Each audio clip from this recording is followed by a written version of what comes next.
Okey, tadi kita dah masuk 3.1, sekarang kita masuk 3.2. Perbezaan perbelanjaan dibenarkan dan tidak dibenarkan di dalam perniagaan. Macam tadi, lebih kepada taksiran individu punya pendapatan.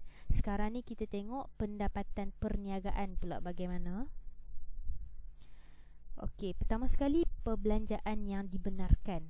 Okey, berikut adalah merupakan contoh perbelanjaan yang dibenarkan dalam menentukan pendapatan larasan bagi sesuatu perniagaan.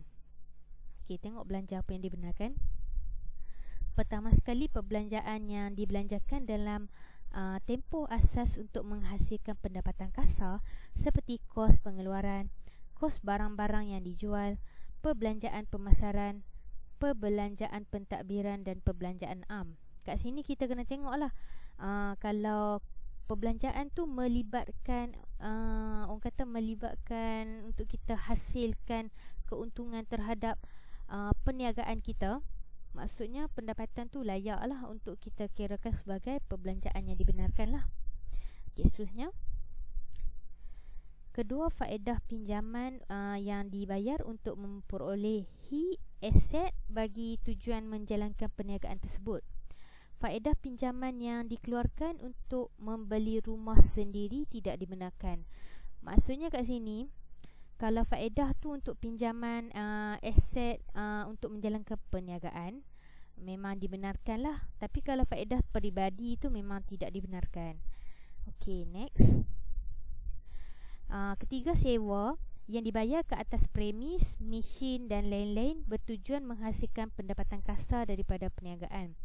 Ni maksudnya kalau sewa untuk premis perniagaan, kita sewa mesin ke setengah tu, kalau untuk kilang tu, kalau macam ada setengah tu dia memang sewa mesin ataupun dia beli, kebanyakannya belilah, tapi ada juga mesin yang tertentu yang disewakan, boleh jadi kan. Jadi perkara-perkara yang sewa yang melibatkan perniagaan, itu adalah tergolong dalam perbelanjaan yang dibenarkan. Okey, yang keempat, gaji dan upah yang dibayar kepada kaki tangan. Tetapi jika gaji itu dibayar untuk pembantu rumah atau untuk diri sendiri, milikkan tunggal, adalah tidak dibenarkan. Ni maksudnya gaji ataupun upah kaki tangan yang untuk menjalankan perniagaan kita sahaja.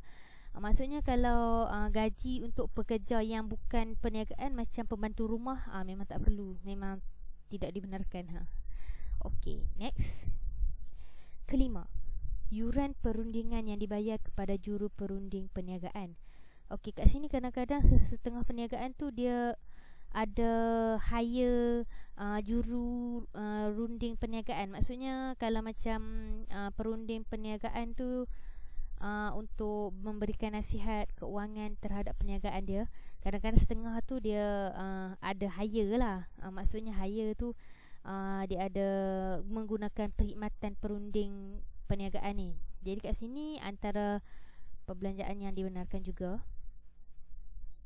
Okey, yang keenam adalah perbelanjaan pembaikan dan penyelenggaraan yang berhubung dengan loji, mesin, perabot dan perkakas serta peralatan yang digunakan untuk perniagaan. Perbelanjaan untuk pembinaan semula atau penambahan tidak dibenarkan kerana ianya berbentuk modal. Okey, kat sini kan, kalau perbelanjaan tu melibatkan pembaikan dan penyelenggaraan, maksudnya kalau mesin rosak ke, ada perkakas yang rosak ke, ada apa-apa yang perlukan kita repair ataupun pembaikan yang digunakan untuk perniagaan, benda tu memang menjadi perbelanjaan yang dibenarkan. Tetapi kalau perbelanjaan tu saja-saja kita nak renovate, nak bagi dia cantik, macam contoh nak cat semula, nak besarkan sikit bilik, orang kata apa, ruang perniagaan tu, kilang tu kan, benda tu tak boleh lah, sebab dia melibatkan macam ianya berbentuk modal. Dia bukanlah pembaikan ataupun penyelenggaraan, tetapi dia pembinaan semula. Jadi itu antara bezanya lah. Okay, next. Ketujuh, premium insurans yang diambil bertujuan untuk melindungi tanggungan kerugian dan kehilangan aset perniagaan seperti polisi, kebakaran dan juga kecurian. Premium insurans nyawa dan keluarga sendiri adalah tidak dibenarkan. Okey, ni premium insurans yang bertujuan untuk melindungi melindungi perniagaan. Kadang-kadang diambil insurans tu untuk cover dari segi polisi kebakaran dan juga kecurian. Dia takut kalau macam ada berlakunya bencana alam ataupun kebakaran terhadap perniagaan dia, apabila dia ambil insurans untuk cover benda tu, apabila macam perniagaan tiba-tiba terbakar kan, sesuatu yang tak dijangka berlaku, maka dia boleh tuntutlah premium insurans tu. Tapi ini adalah salah satu yang kata perbelanjaan yang dibenarkan sebab ianya melibatkan perlindungan perniagaan. Okey, cikgu harap anda jelas Kita next pula. Okey, untuk nombor 8 ni, caruman yang dibayar oleh majikan kepada KWSP yang diluluskan untuk para pekerjanya tetapi dihadkan kepada 19% jumlah pembayaran tahunan setiap pekerja. Maksudnya hanya 19% daripada jumlah pembayaran tahunan setiap pekerja saja yang dibenarkan. Apa berlaku kalau lebih? Lebih maksudnya dia tak dapat lah. Maksud yang kita hanya, maksudnya pembelanjaan yang dibenarkan tu hanya 19% je. Kalau lebih tu tak dapat lah. Orang kata tak dapat di inilah, dikategorikan sebagai perbelanjaan yang dibenarkan.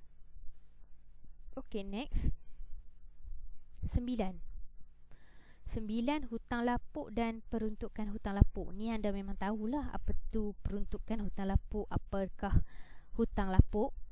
Okey, hutang ni dibenarkan jika kedua-duanya diperoleh secara tepat dan khusus, iaitu atas penghutang perniagaan dan bukan penghutang am. Hutang tersebut mesti berkaitan dengan perniagaan yang dijalankan. Maksudnya kat sini kan, kalau macam kita nak tuntut pun, dia mestilah penghutang perniagaan dan bukan hutang am. Kat situ anda kena tengok secara khusus lah, kalau hutang lapuk ni macam mana kategori penghutang yang tersendiri untuk melayakkan perbelanjaan tu sebagai perbelanjaan yang dibenarkan. Maksudnya kat sini anda kena tengok kepada penghutang perniagaan sahajalah, tak boleh ambil penghutang am.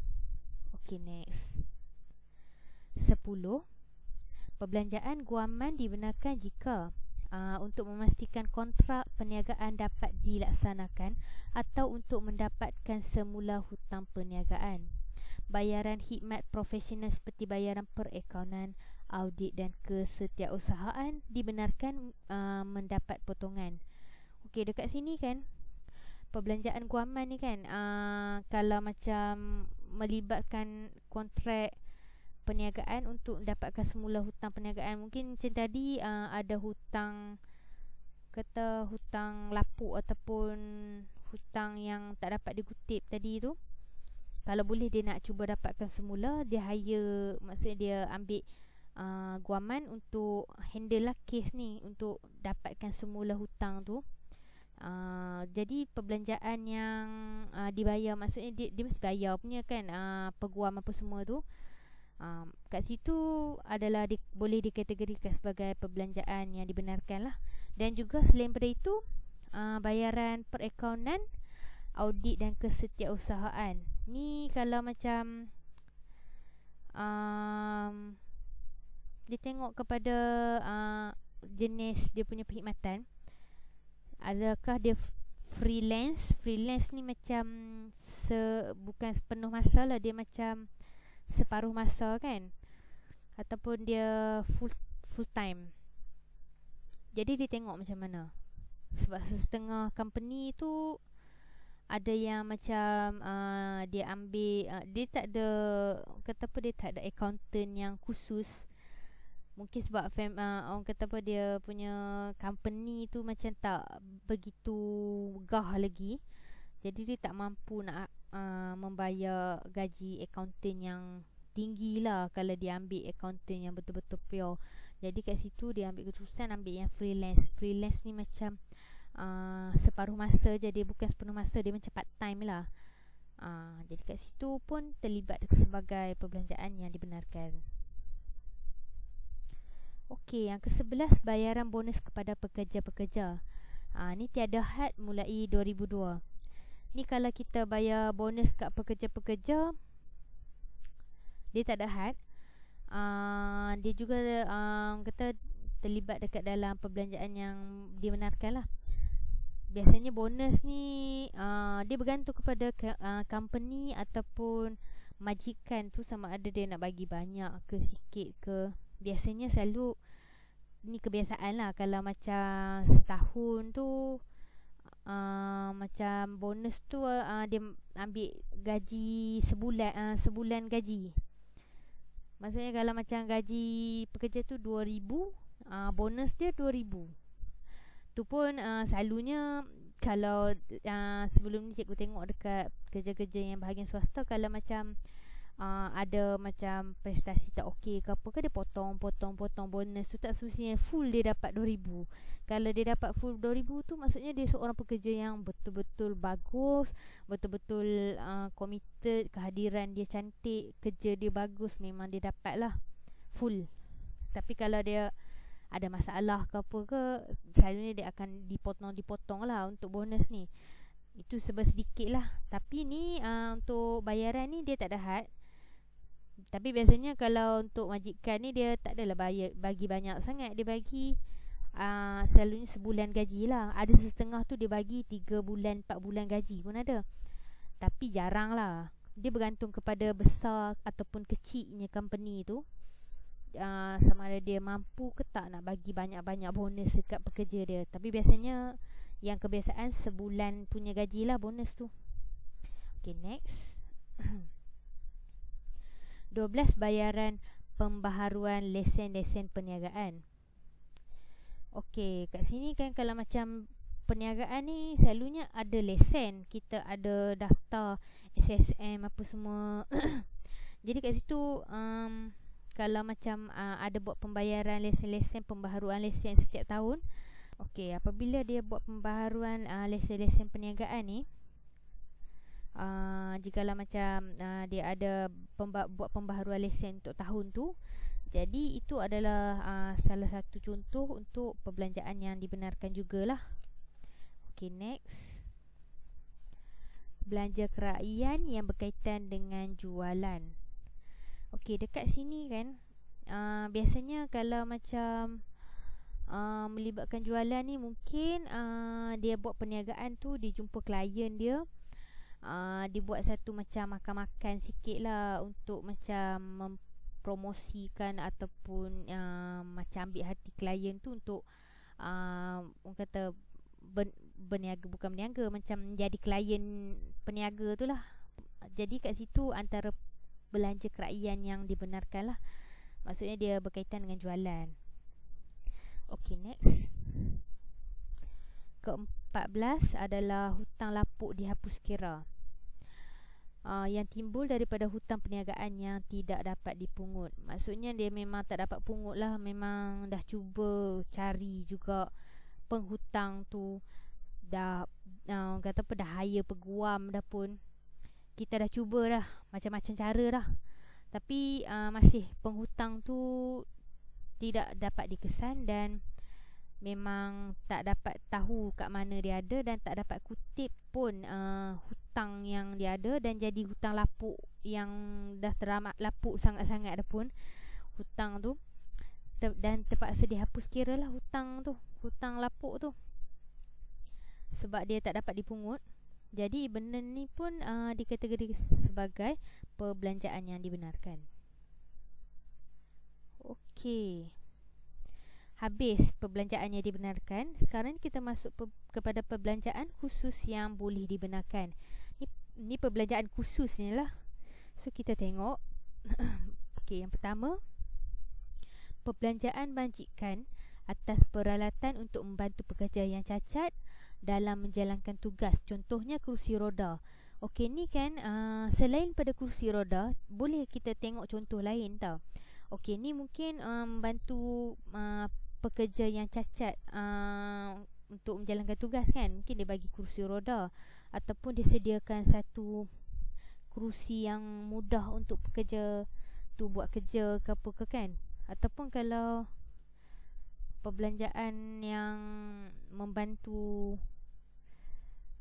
cikgu rasa kalau kat sini dia hanya khusus kepada pekerja yang cacat. Tapi kalau perbelanjaan tu untuk pekerja yang memang biasa-biasa, mungkin nak bantu dari segi memberikan earmuff. Okey, anda tahu earmuff tu apa? Earmuff tu dia pakai dekat, dia macam headphone juga, dia pakai dekat telinga untuk kita tutup telinga supaya tak dengar bunyi terlalu kuat. Kan kadang-kadang dekat bahagian-bahagian tempat kerja, kilang ke apa ke, ada setengah tempat tu memang bunyi dia kuat, frekuensi dia takut telinga kita tak dapat macam saat lagi berdengung ke apa ke kan. Jadi majikan ada sediakan lah earmuff apa semua tu, antara orang kata apa, kemudahan yang disediakan lah. Tapi kalau untuk dia kat sini hanya mention peralatan untuk membantu pekerja yang cacat dalam menjalankan tugas. Jadi antaranya kursi roda lah, salah satunya yang kebiasaannya. Okey, yang kedua,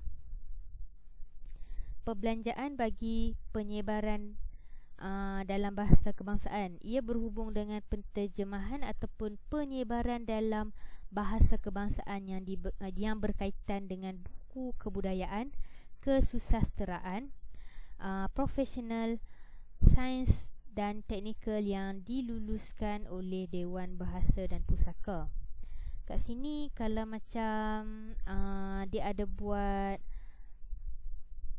penterjemahan ilmiah yang untuk berkaitan dengan penyebaran bahasa kebangsaan, ataupun dia buat kesusasteraan, mungkin dia cipta puisi ataupun buku ke apa ke kan, yang berkaitan dengan perkara ni. Jadi tu salah satu perkara belanja khusus lah yang boleh dibenarkan. Tapi ni mungkin boleh jadi kalau nak buat ni boleh jadi boleh jadi orang kata pembayar cukai tu adalah orang yang memang terlibat dekat dalam kesenian ataupun kesusasteraan Melayu, ataupun memang orang kata pembayar cukai tu memang dia tak ada kaitan langsung dengan dia tak ada kaitan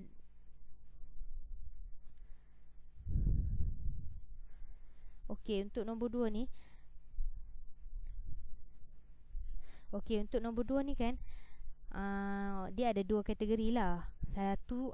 Satu tu mungkin pembayar cukai tu dia memang terlibat dekat dalam penyebaran bahasa kebangsaan ni, maksudnya dia memang orang sastra. Ataupun satu lagi, orang yang memang bukan orang sastra, di mana kat situ mungkin dia berminat dekat dalam sastra, maksud dia buat macam part time dia macam tu.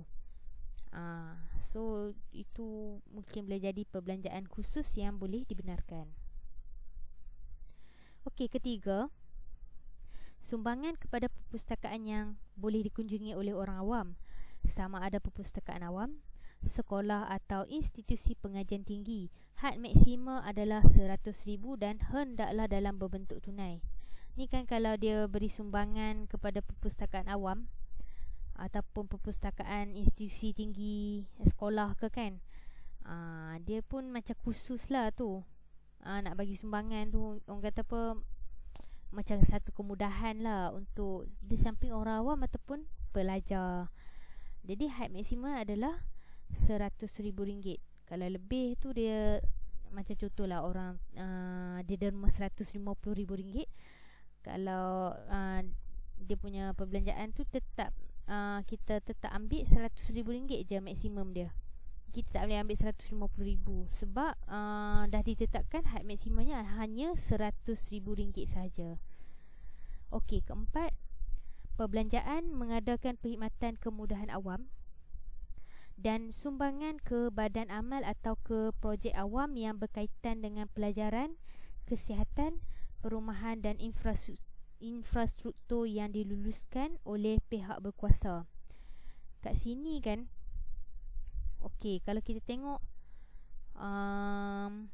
perbelanjaan tu dia macam untuk menyediakan kemudahan awam ataupun sumbangan badan amal ke projek awam.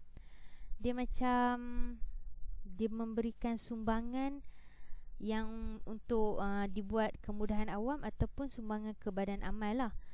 Jadi kita tengok juga pengkhususan dia pergi ke arah mana. Jadi benda tu dia perlu diluluskan oleh pihak berkuasa.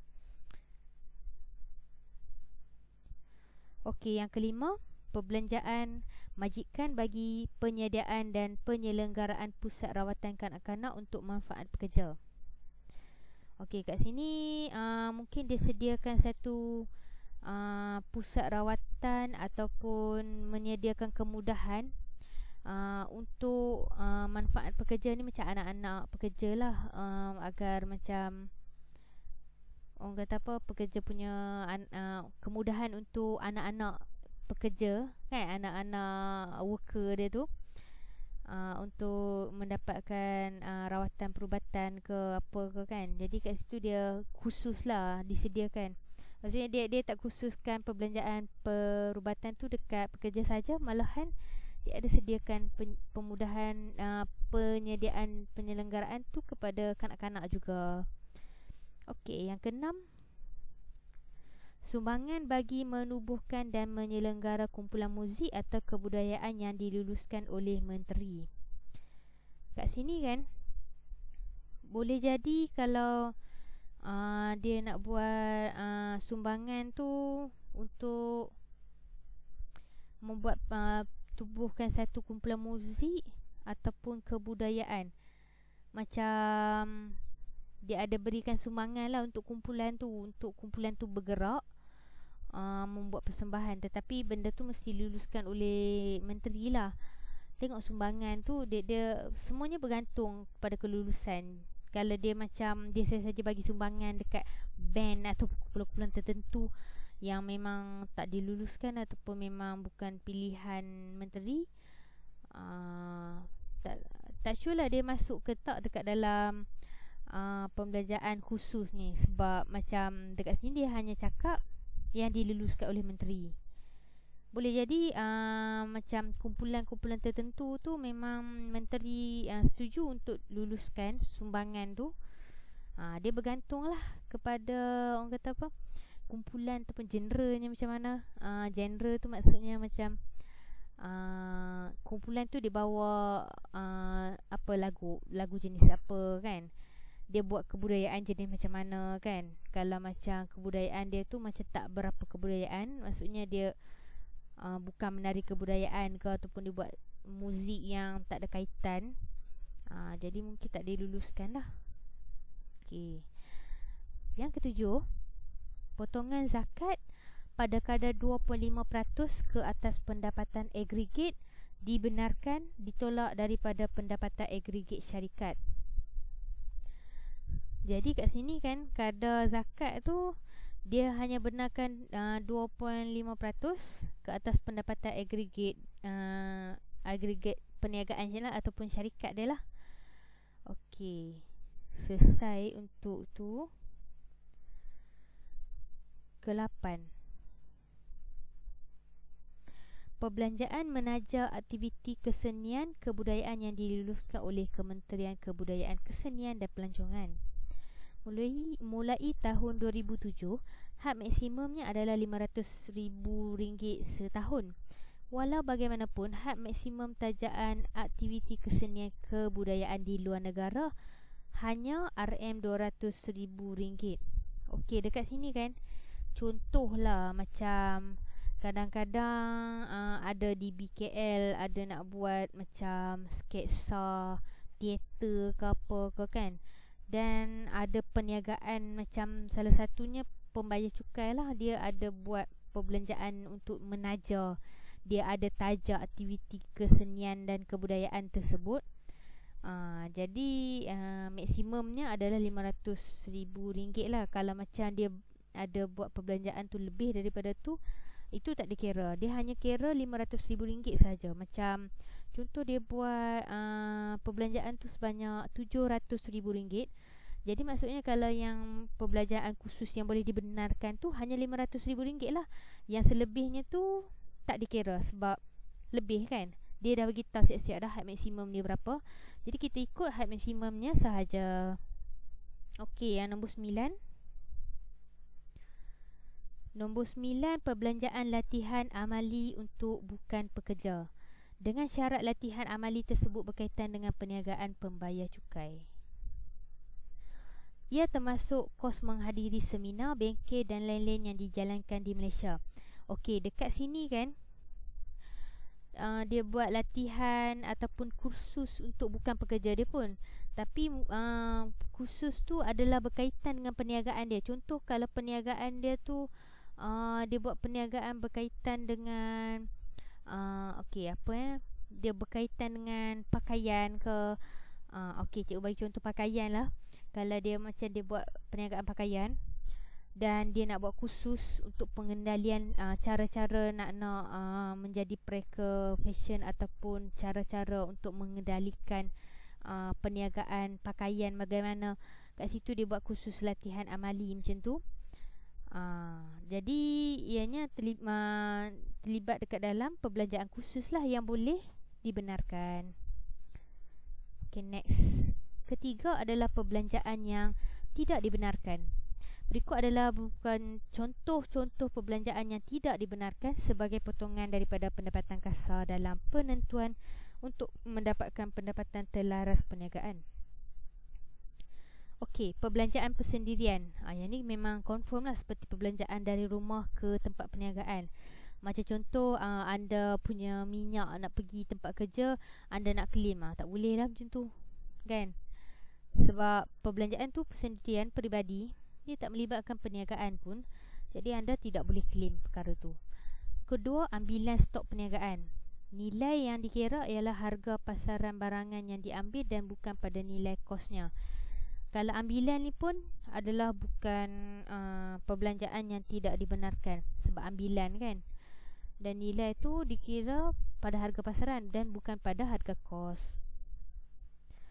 Okey, ketiga, caruman yang dibayar oleh majikan kepada skim pencen yang tidak diluluskan oleh LHDN.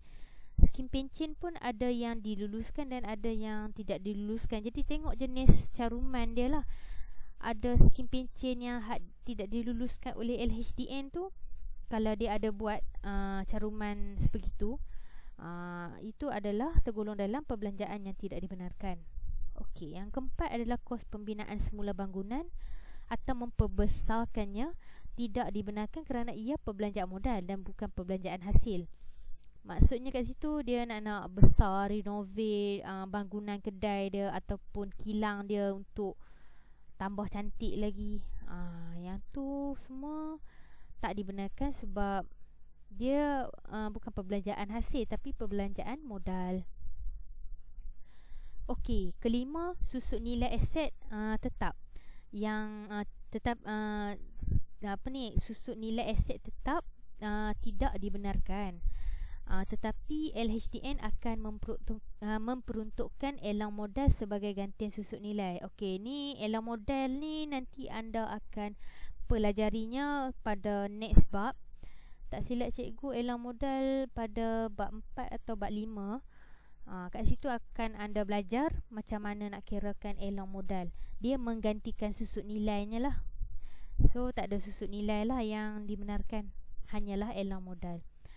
Okey, yang keenam, peruntukan hutang lapuk, iaitu hutang lapuk yang tidak dapat ditentukan secara tepat dan khusus atau yang bukan urusan perniagaan. Hutang lapuk ni yang tak dapat ditetapkan secara khusus tu mungkin sebab macam hutang tu dia macam tak dapat dikenal pasti ataupun orang kata tak jelas hutang tu macam mana, ataupun hutang tu bukan kaitan dengan perniagaan. Mungkin kawan saja-saja hutang, macam hutang pinjam 1,000, pinjam 2,000, tapi benda tu bukan melibatkan perniagaan. Dia macam pinjam personal, pun tidak tergolong dalam perbelanjaan yang tidak dibenarkan lah. Okey, next. Ketujuh, perbelanjaan praoperasi seperti bayaran lesen pendaftaran, lesen majlis-majlis daerah, lesen jualan barang-barang terkawal, deposit yang dikembalikan dan perbelanjaan permulaan yang lain. praoperasi ni sebelum memulakan perniagaan lah. Macam sebelum set up perniagaan apa semua tu, perbelanjaan tu adalah tidak dibenarkan lah. Itu sendirilah. Okey, yang ke-8, bayaran derma sama ada berbentuk tunai ataupun barangan. Bayaran derma ni macam tadi ada beberapa jenis derma dan hadiah yang dibenarkan kan. Okey, yang kategori yang ni pula, bayaran derma sama ada bentuk tunai ataupun barangan, yang ni yang macam tidak ada kaitan ataupun tidak dibenarkan. Contohnya macam saja-saja nak derma sedekah, macam tiba-tiba datang orang minta sedekah, kita bagi kan. Macam benda tu dia bukanlah dalam kategori yang dibenarkan ataupun diluluskan. Dia tidak tergolong lah. Ataupun sesaja nak bagi hadiah barangan yang memang orang kata apa, tidak ada dekat dalam senarai, tidak diluluskan. Jadi perkara itu tidak, orang kata apa, tidak tergolong dekat dalam perbelanjaan yang dibenarkan lah. Jadi dia adalah perbelanjaan yang tidak dibenarkan. Kesembilan, caruman KWSP bahagian majikan yang melebihi 19% daripada gaji pekerja. Macam tadi cikgu beritahu, melebihi 19% daripada gaji pekerja, maksudnya kalau macam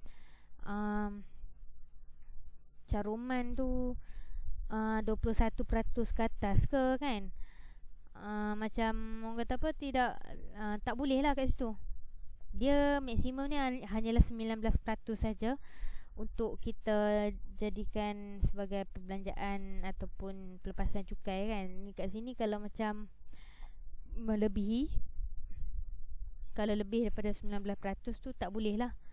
Biasanya kalau macam caruman KWSP ni, kalau macam lebih ataupun perbelanjaan lain lah, macam memang dia lebih daripada apa yang telah ditetapkan, dia hanya ambil nilai yang ditetapkan tu je, terhad kepada banyak tu je kan. Contoh macam dia buat caruman KWSP ni macam 21%, contohlah kan, dia buat 21%, sebabkan dah ditetapkan 19% sahaja yang maksimum.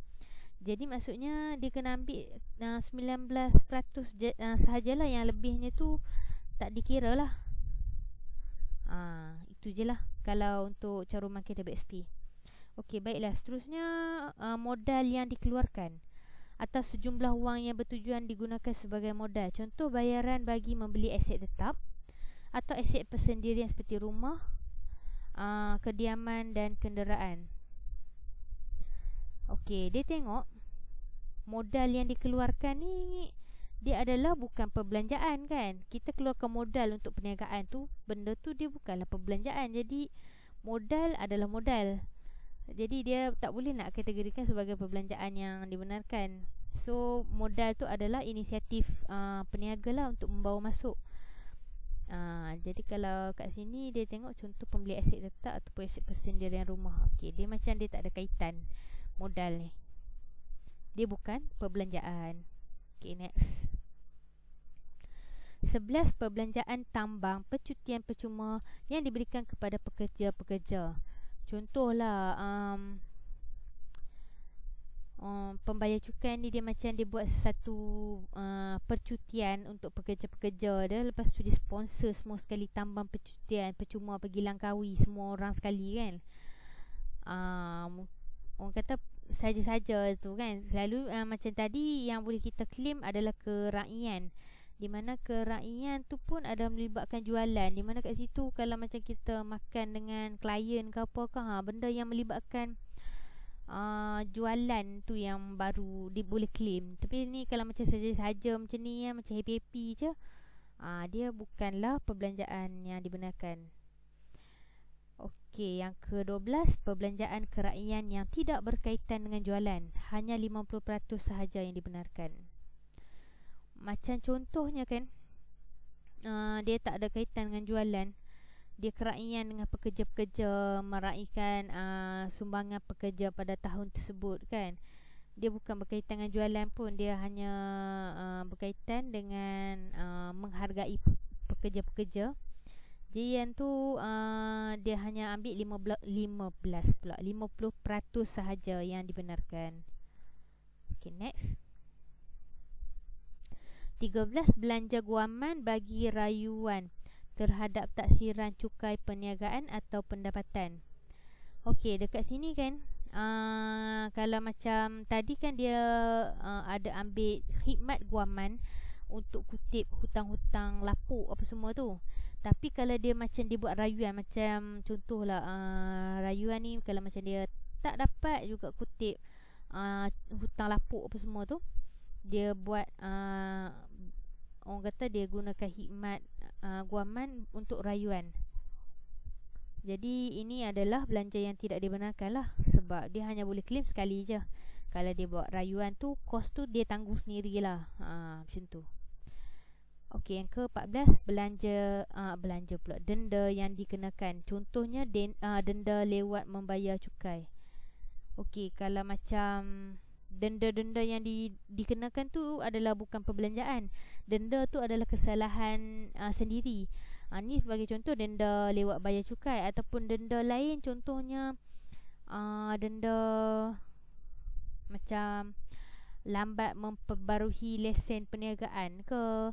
Lambat ni adalah ni macam ada denda-denda lain yang memang sebagai denda kan.